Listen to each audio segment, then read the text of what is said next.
Is that the National Highway Traffic Safety Administration will be probing Tesla over the fantastic story with the autos team on Tesla car doors, the Model Y to be specific, not opening if there's a power outage.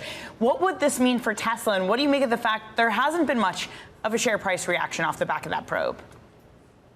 Yeah, it's very interesting because we cited within our investigation, our story last week, an example of a young child who was in her Halloween costume who was trapped in the back seat of her parents' Tesla.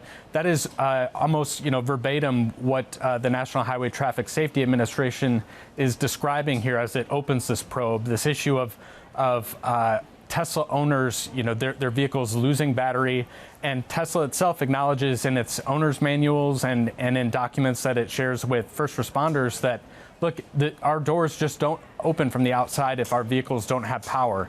That's a real safety concern, particularly if you have young kids in your car.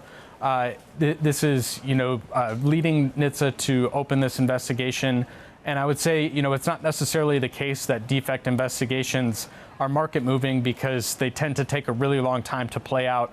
And it's hard to tell at this juncture just how costly this could be if it ends up ultimately resulting in, for example, a recall. I would say that, what could set this apart from other investigations for Tesla is it may not be something that they could resolve with an over-the-air software update.